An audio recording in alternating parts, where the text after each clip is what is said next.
نعبدہ ونصلی علی رسولہ الکریم اما بعد فاعوذ باللہ من الشیطان الرجیم بسم اللہ الرحمن الرحیم اللہم صلی علی سیدنا مولانا محمد وعلی آل سیدنا و مولانا محمد وبارک وسلم وصلی علیہ۔ پروگرام دی میسیج میں ایپیسوڈ 2 کے ساتھ آپ کا میزبان صباحت غزنوی آپ کی خدمت میں حاضر ہے۔ ناظرین، دی میسیج سیریز کے آج سیکنڈ ایپیسوڈ میں جو ٹاپک ہم نے چنا ہے وہ ہے غیبت اور اس کی تباہ کاریاں۔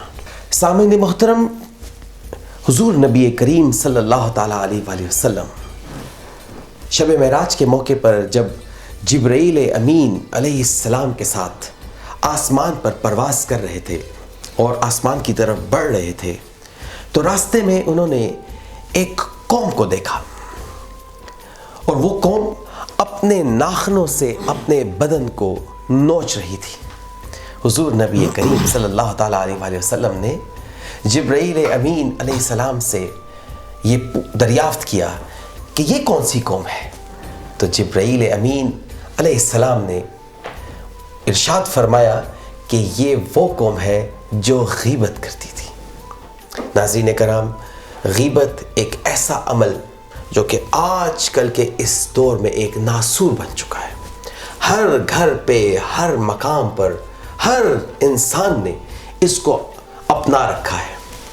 ناظرین محترم، غیبت جو لوگوں کی پرائیویٹ زندگیوں کو متاثر کر رہی ہے، غیبت چوراہوں میں کھڑے ہو کر ایک دوسرے کی عزتوں کو اچھالا جا رہا ہے۔ ناظرین محترم، غیبت جو بری طرح نقصان پہنچا رہی ہے ہمارے امور زندگی کو، تو اس ٹاپک کو آج اپنے ناظرین کے ساتھ مکمل ڈیٹیل کے ساتھ ڈسکس کرنے کے لیے آج ہم نے اس ٹاپک کا انتخاب کیا، اور اس ٹاپک کو آگے مزید ڈیٹیل سے جاننے کے لیے جو ہستی ہر بار کی طرح ہمارے اسٹوڈیو میں ہمارے ساتھ موجود ہیں، آپ جامعہ اسلامیہ منہاج القرآن سے فارغ التحصیل PhD اسکالر اور خاص طور پر حلقہ درود و سلام پاکستان کے روح رواں اور ناظم اعلیٰ ہیں حضرت علامہ ہارون ہاشمی صاحب۔ السلام علیکم علامہ صاحب۔ وعلیکم السلام ورحمۃ اللہ۔ آپ کے احوال حضرت؟ الحمدللہ۔ ایک بار پھر آپ کو اپنے اسٹوڈیوز میں خوش آمدید، اور دی میسیج سیریز میں آپ کی ہم خدمات چونکہ لیتے رہیں گے انشاءاللہ۔ تو آج کا ٹاپک جو ہے وہ علامہ صاحب بہت سینسٹیو ہے۔ آج کل کے اس دور میں جتنی تباہی اس غیبت نے مچا رکھی ہے، میں چونکہ آپ کو بیان نہیں کر سکتے، لیکن اسی لیے ہم نے اپنے نوجوانوں کے لیے، اپنے لسنرز کے لیے، اپنے ویورز کے لیے ہم نے اس ٹاپک کا چناؤ کیا ہے کہ ہم بتا سکیں کہ یہ بہت بڑی تباہی ہے، ہم نے اسے کیسے بچنا ہے۔ لیکن اس سے پہلے کہ ہم آگے بڑھیں، علامہ صاحب آپ بتا دیجئے کہ غیبت کے لفظی معنی کیا ہے، اس کا مفہوم کیا ہے۔ تو میں چاہتا ہوں کہ آپ اس کے بارے ان ڈیٹیل بتائیے گا ہمارے سامنے۔ بسم اللہ الرحمن الرحیم۔ صباحت بھائی، دین اسلام جو ہے کمپلیٹ کوڈ آف لائف ہے۔ بے شک، ٹھیک ہے، بے شک۔ اور جب کسی معاشرے کے اندر بگاڑ پیدا ہوتا ہے تو اس معاشرے کے اندر چھوٹی چھوٹی برائیاں جنم لیتی ہیں، بالکل۔ اور جب وہ برائیاں اپنے عروج تک پہنچتی ہے تب وہ معاشرہ زوال کی طرف جاتا ہے۔ اسی طرح غیبت جو ہے ان برائیوں کی جڑ ہے۔ جب آپ غیبت کے بارے میں سوچتے ہیں کہ غیبت ہے کیا، تو اس کے لفظی معنی تو یہ ہے کہ غیبت یہ غیب سے نکلا ہے، کسی کی پس پشت کوئی بات کرنا۔ ہاں، اب اگر اس کے مفہوم کی طرف دیکھا جائے تو یہ بات اس سے ظاہر ہوتی ہے کہ کسی انسان کے اندر کوئی ایسی بات یا ایسی خرابی جو اس کے اندر تو ہے لیکن وہ اس سے سننا پسند نہیں کرتا، اور اس کی پیٹھ پیچھے جدھر اس کی عزت ہو اسی جگہ اس کو سر عام اس کی عزت کو خراب کیا جائے، تو اس کو غیبت کہا جاتا ہے۔ ہمارے معاشرے میں آپ دیکھیں کہ آج ہر دوسرا بندہ جس کے ساتھ کھڑا ہوتا ہے، وہ گلی ہو، چوراہا ہو، جو بھی جگہ جس مقام پر، ایون کہ مساجد کے اندر بیٹھ کے ہم اپنے رب کی تعلیمات کو بھلا بیٹھے ہیں، اور ہم نے غیبت کو گلے لگا لیا ہے، جس کی وجہ سے اللہ کی ناراضگی اور آقا علیہ السلام کی ناراضگی ہمارا مقدر بن چکی ہے۔ اللہ اکبر۔ علامہ صاحب، حضور نبی کریم صلی اللہ علیہ وآلہ وسلم کا ارشاد ہے کہ غیبت زنا سے بھی زیادہ بدتر ہے۔ بے شک۔ میرے خیال میں کوئی ایسی بدکاری ہے، اگر کوئی عیب ہے اس کی معافی ہے، لیکن شاید غیبت کی معافی کیوں نہیں ہے آخر؟ آقا علیہ السلام نے فرمایا، سیدنا انس بن مالک رضی اللہ عنہ سے روایت ہے، کیا فرماتے ہیں کہ آقا علیہ السلام نے فرمایا کہ سود کے 72 درجے ہوتے ہیں، اللہ اکبر، اور سب سے ادنا درجہ جو ہے العیاذ باللہ یہ اپنی ماں کے ساتھ زنا کرنا، یہ ادنا درجہ، اللہ اکبر، اور سب سے بلند درجہ یہ ہے کہ کسی اپنے مسلمان بھائی کی پیٹھ پیچھے آپ اللہ اکبر، اللہ خود سوچیں کہ جو ادنا درجہ اتنا سخت ترین ہے تو اس کا بلند ترین درجہ غیبت کو کہا جا رہا ہے، اللہ اکبر، اور اسی پر آقا علیہ السلام نے فرمایا کہ اہل محشر قبر کے اندر اخروی زندگی کے بارے میں اگر آپ سوچیں تو آقا علیہ السلام نے فرمایا کہ یہ سخت ترین اور بدترین عمل ہے۔ اس کی وجہ کیا ہے کہ یہ ایک دوسرے کے درمیان ایک تفاوت اور ایک دوسرے سے دوری کا باعث بنانے والی چیز ہے۔ تو جب دو مسلمانوں کی آپس میں دوری کا سبب بنے تو میرے کریم آقا کیسے برداشت کریں؟ بالکل علامہ صاحب، بالکل، اور دا میسج سیریز کا جو ہے پیغام بھی یہی ہے کہ ہم نے چھوٹے چھوٹے ٹاپکس کو لے کر ڈسکس کرنا ہے تاکہ ہماری اصلاح ہو سکے۔ لیکن علامہ صاحب، غیبت نے جس طریقے سے معاشرے کو تباہی کے دہانے پہ لا رکھا ہے، ویسے تو جب ہم غیبت کرتے ہیں نا تو پھر بڑی خوشیاں منائی جاتی ہیں، میں نے اس کا کام خراب کر دیا، اس کے معاملات کے اندر جو ہے بگاڑ ڈال دیا ہے۔ تو میں یہ اپنے سامعین کو یہ بتانا چاہتا ہوں، بلکہ آپ بتائیے کہ غیبت کرنے والے کے لیے کیسا عذاب جو ہے وہ اللہ تبارک و تعالیٰ نے اس کا انتخاب کیا ہے؟ جی بالکل، آقا علیہ السلام کے دور میں ایک بار مسجد نبوی میں آقا علیہ السلام تشریف فرما، صحابہ کے درمیان میں سے ایک شخص باہر جاتا ہے تو صحابہ نے ویسے ہی اس کے بارے میں بات کی کہ کتنا کمزور شخص ہے، بغیر سہارے کے بھی نہیں اٹھ سکتا۔ اللہ اکبر، یہ بات کہنے کی دیر تھی، آقا علیہ السلام نے ناراضگی کا اظہار اللہ اکبر، صحابہ نے عرض کی یا رسول اللہ ہم نے وہی بات کی جو اس کے اندر موجود تھی۔ ہاں، تو اس پر آقا علیہ السلام نے فرمایا کہ بے شک تم نے غیبت کی ہے، کیونکہ یہ اس کی پیٹھ پیچھے آپ نے بات کی ہے۔ اب اس کا آپ دیکھیں کہ اس کی سزا کیا ہے۔ آقا علیہ السلام نے فرمایا کہ جو شخص اس دنیا میں اس حالت میں مرے گا کہ اس نے غیبت کی ہو تو اس کے لیے قبر جو ہے جہنم کے بدترین گڑھوں میں سے گڑھا بنا دیا اللہ اکبر، سب سے بڑھ کر یہ آقا علیہ السلام نے فرمایا کہ آخرت میں جب اس کا مقدر دوزخ ہوگا غیبت کرنے والے کا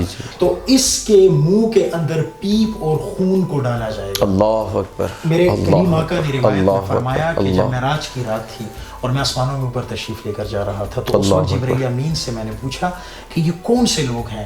اب ان لوگوں کا عمل کیا تھا کہ وہ عمل کچھ یہ تھا کہ ان کے بڑے بڑے ناخن تھے اور وہ اپنی زبانوں کو اور اپنے جسم کو نوچ رہے تھے۔ تو اس پر آقا علیہ السلام سے جبرائیل امین نے عرض کی کہ یا رسول اللہ یہ وہ لوگ ہیں جو دنیا میں اپنے بھائی کا گوشت کھاتے تھے۔ اللہ اکبر، اللہ اکبر، یہ کتنا ایک گناہ کبیرہ کا عمل ہے۔ اور ایک روایت آقا علیہ السلام نے فرمایا کہ جب کسی امتی کے درمیان اور اس طرح مسلمانوں کے درمیان غیبت کرنے والے موجود ہوں گے تو آقا علیہ السلام نے فرمایا کہ اس جگہ پر اللہ رب العزت صرف حیا کرے گا تو اچھے لوگوں کی حیا کرے گا، ورنہ وہ جگہ قابل عذاب ہے۔ بالکل بالکل بالکل، سخت ترین عمل ہے۔ بالکل، میں علامہ صاحب یہاں پہ چونکہ آپ نے جیسے بہت ساری روایات کو بھی کوٹ کیا، قرآن حکیم میں بھی ایک مقام پر اس کا خاص طور پہ اشارہ ہوا ہے، میں چاہتا ہوں وہ بھی تھوڑا ہمارے سامعین کی جو ہے وہ آپ نظر فرمائیں۔ اللہ رب العزت نے قرآن کریم میں ارشاد فرمایا، یہ سورہ حجرات کی آیت نمبر 12 ہے کہ جس میں اللہ رب العزت نے ارشاد فرمایا کہ وَلَا يَغْتَبْ بَعْضُكُمْ بَعْضًا، آپ آپس میں ایک دوسرے کے بارے میں غیبت نہ کریں۔ اَيَحِبُّ أَحَدُكُمْ أَن يَأْكُلَ أَخِيهِ لَحْمَ أَخِيهِ، کہ تم میں سے کوئی یہ پسند کرے گا کہ وہ اپنے مردار بھائی کا گوشت کھائے۔ اللہ اکبر، تو اس پر اللہ رب العزت نے پھر ارشاد فرمایا کہ فَكَرِهْتُمُوهُ، کہ تم اس سے برا جانو، وَاتَّقُوا اللَّهَ، اور اللہ سے ڈرو۔ تو آپ خود سوچیں کہ اللہ رب العزت کے نزدیک ایک مسلمان بھائی کے بارے میں آپ غیبت کے انداز میں کوئی بات کریں بالکل، تو اس کا کتنا سخت گناہ، اور اللہ رب العزت نے اس کو کس لحاظ سے تشبیہ دی ہے۔ بالکل، لیکن علامہ صاحب آج کل کے دور میں جس انداز سے کیچڑ اچھالا جاتا ہے، جس انداز میں دوسرے کی زندگی کو ڈسکس کر کے اور جس طرح لان و تان کر کے اس کو جس طرح ٹارگٹ کیا جاتا ہے اور اس کے گھر میں افسردگی کا ماحول جو پیدا کرنے کے لیے جو اپنا کلیدی کردار ادا کرتے ہیں، میں یہاں پر یہ بھی کہ کیا جو جس کے اگینسٹ غیبت ہو رہی ہے، میں نے کچھ روایات میں یہ سنا ہے، پڑھا بھی ہے کہ یہ ایکسچینج آف وہ ہے، مطلب اس میں آپ کی نیکیاں جو ہیں وہ آپ کی ایکسچینج ہو رہی ہیں، جو جس کے خلاف غیبت کر رہا ہے وہ اپنی نیکیاں اس کی طرف ٹرانسفر کر رہے ہیں. یہ کس حد تک یہ روایت صحیح ہے؟ عبداللہ بن مسعود رضی اللہ عنہ سے روایت ہے کہ آقا علیہ السلام نے فرمایا بروز قیامت کچھ لوگ اللہ رب العزت کی بارگاہ میں چیخ و پکار کریں گے جی جی جی کہ مولا میرے جتنے بھی اعمال تھے، میری نماز، حج، زکوٰۃ، روزے کدھر چلے گئے؟ دنیا میں یہی عمل کرتا رہا. تو اللہ رب العزت اس کے سامنے اس کا اعمال لے آئیں گے کہ یہ دیکھو دنیا میں یہ تمہارے غیبت نے تمام تر نیکیوں کو کھا لیا. اللہ اکبر. آپ خود سوچیں، ایک اور روایت میں ہے، انس بن مالک رضی اللہ عنہ سے روایت ہے کہ آقا علیہ السلام نے فرمایا کہ غیبت تمہاری نیکیوں کو اس طرح جھاڑتا ہے کہ جیسے بکریوں والا درخت کو جھاڑتا ہے. اللہ اکبر. جیسے پتے گرتے ہیں درخت سے ویسے ہی آپ کے اعمال، نیک اعمال جھڑ جاتے ہیں. اللہ آپ خود سوچیں کہ غیبت کے اثرات آپ کے اعمال پر، آپ کی انسانی زندگی پر، اور سب سے بڑھ کر یہ کہ آپ کی روحانی احوال پر کیسے اثر کرتا ہے. اللہ اکبر. اللہ اکبر. اللہ اکبر.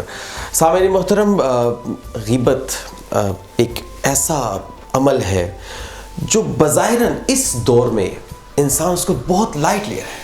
ارے بھائی میں کسی کے خلاف بات کر لوں گا، کسی کا گھر اجاڑ دوں گا، کسی کے جو ہے معاملات میں دخل اندازی کر کے کسی کو اس سے پھیر دوں گا.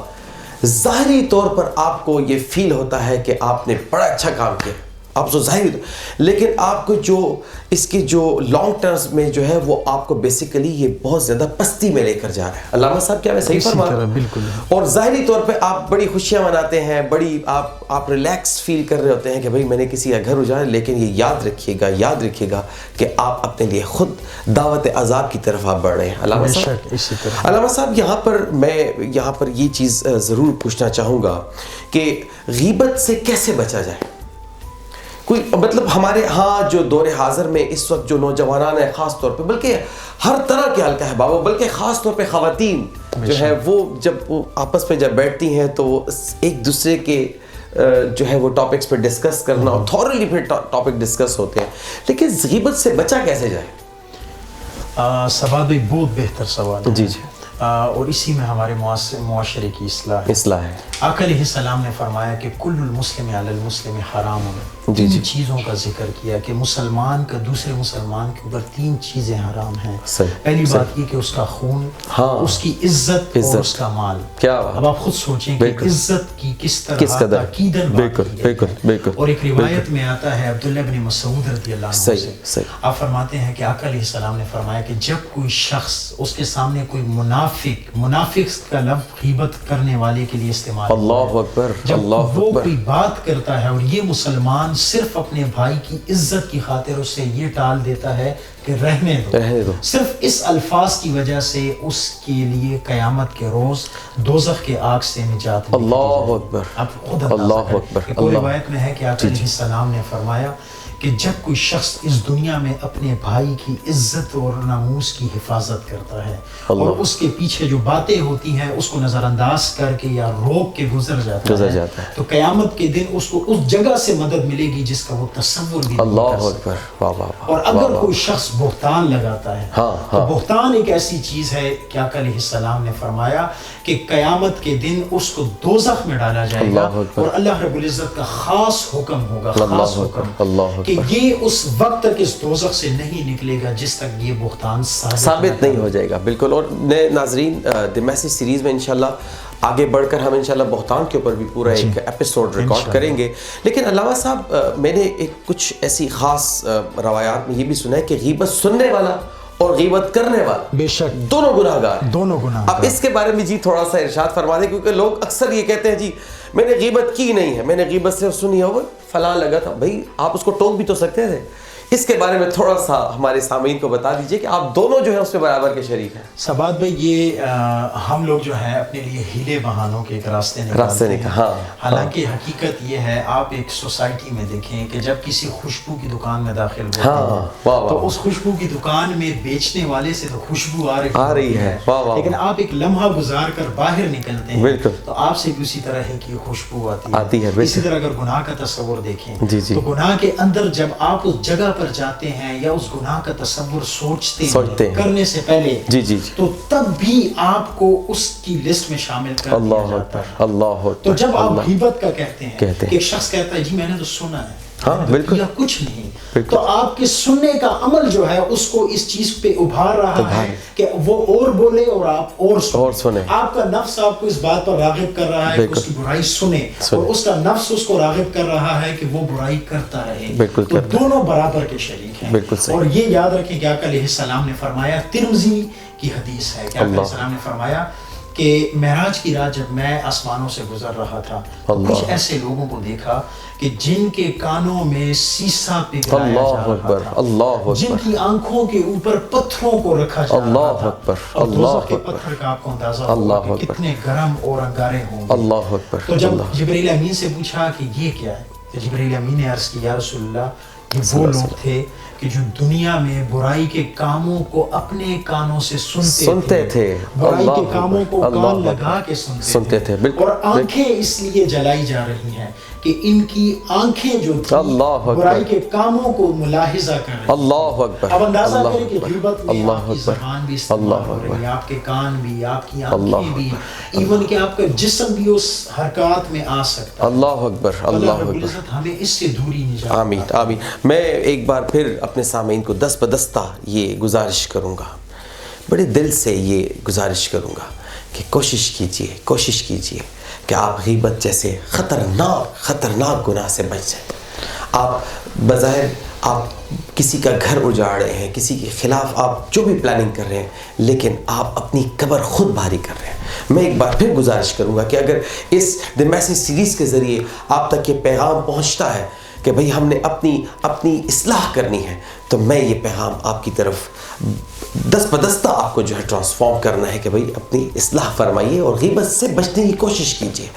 علامہ صاحب, ایک چیز میں آخری سوال کی طرف بڑھنے کی کوشش کر رہا ہوں. اور علامہ صاحب, آج کل ایک ٹرینڈ تو ویسے بھی ہم لوگ ٹرینڈ سیٹرز ہیں ماشاءاللہ, ہر مقام پر بہت کچھ ہو رہا ہے, لیکن ہم اس کو بڑا لائٹ لیتے ہیں. ہمارے کچھ ایسی دینی جو حلقہ احباب ہے, اور خاص طور پر علماء کرام, اور جب وہ سیاست میں داخل ہو کر اور پھر بڑے بڑے مقامات پر پبلک گیدرنگز میں اور بڑے بڑے جلسے جلوسوں میں جب ایک دوسرے مخالفین جو ان کی جو پارٹیز ہیں, جو ان کے رہنما ہیں, ان کی لان تان کرتے ہیں, ان کے بارے میں, کیا وہ بھی اسی میں برابر کی شریک ہے؟ بلکہ میں آئی ایم سوری, اس میں ہم کسی سیاسی جماعت کو ٹارگٹ بالکل نہیں کر رہے. میرا مقصد صرف اور صرف ٹاپک کے اوپر ہے کہ مطلب غیبت ہے کیا, اور وہ سب کے اوپر لاگو ہوتی ہے, اور خاص طور پہ جو ہماری جو دینی اور سیاسی جو ہماری پارٹیز ہیں وہ جس طریقے سے دوسرے لوگوں کو بدظن کرنے کی کوشش کرتے ہیں. تو اس کے بارے میں علامہ صاحب آپ کا کیا کہنا ہے؟ سبات بھائی, بہت بہترین سوال آپ. جی. دیکھیں, دنیا دارالعمل ہے, اس کے اندر وہی شخص جو آخرت میں اجر پائے گا جو اس نے دنیا میں کچھ کیا ہوا ہے. ادھر سے ہم بھیج رہے ہیں. بالکل. آپ نے جیسے فرمایا کہ اس میں علماء اور سیاسی پارٹیوں کا جو کردار ہوتا ہے, ہم ایک دوسرے کو اکساتے ہیں. یاد رکھیں کہ قیامت کے دن جو دوزخ میں جائیں گے سب سے پہلے لوگ علماء ہوں گے. اللہ اکبر. وہ علماء جو علماء سو ہوں گے. اللہ اکبر. اور ایسے علماء کی جنہوں نے اس دنیا میں مادیت کو اپنے اوپر ترجیح. اللہ اکبر. علم کو صرف مادیت کے لیے استعمال کیا ہے. تو آپ سوچیں کہ ان علماء کا کیا حال ہوگا. اللہ اکبر. اور یہ ہمارے ایک سوسائٹی کا ایک ٹرینڈ بن چکا ہے کہ جب ہم اپنا کوئی کام کرتے ہیں اور ہم کسی اور کو فالو کرتے ہیں, طریقہ کار بھی وہی ہوگا, نظریہ بھی وہی ہوگا, باتیں بھی وہی ہوگی, لیکن ان کے برعکس ہم ان کی برائی بیان کر کے آگے جائیں گے. حالانکہ اسلام نے طریقہ یہ دیا ہے. آقا علیہ السلام نے فرمایا کہ تم میں سے بہترین مومن وہ ہے کہ جب وہ کسی کام کا آغاز کرتا ہے تو اپنے مسلمان بھائی کو سہارا دے کر خدا. کیا بات ہے ماشاءاللہ. ان پارٹیوں کا کیا حال ہوگا اگر آج ہم اپنے لیے پیسوں کو اور مفادات کو سامنے رکھ کر زندگی گزاریں گے تو یقین بالیقین عطا ہوگی. لیکن یاد رکھیں کہ قبر میں جواب اللہ اکبر. اللہ اکبر. اس کے ساتھ ہی ہم اس ٹرانسمیشن کو اختتام کرتے ہوئے میں علامہ صاحب آپ کا انتہائی مشکور ہوں کہ آپ نے ہمیں بہت ہی قیمتی وقت سے نوازا, اور دی میسیج سیریز میں یہی پیاری پیاری باتیں, ہماری اصلاحی جو ہے ٹاپکس کو لے کر ہم آگے بڑھتے رہیں گے انشاءاللہ. سامعین محترم, انشاءاللہ اگلی ٹرانسمیشن میں, اگلے ٹاپک میں ایک نئے انداز میں آپ کے سامنے حاضر خدمت ہوں گے انشاءاللہ.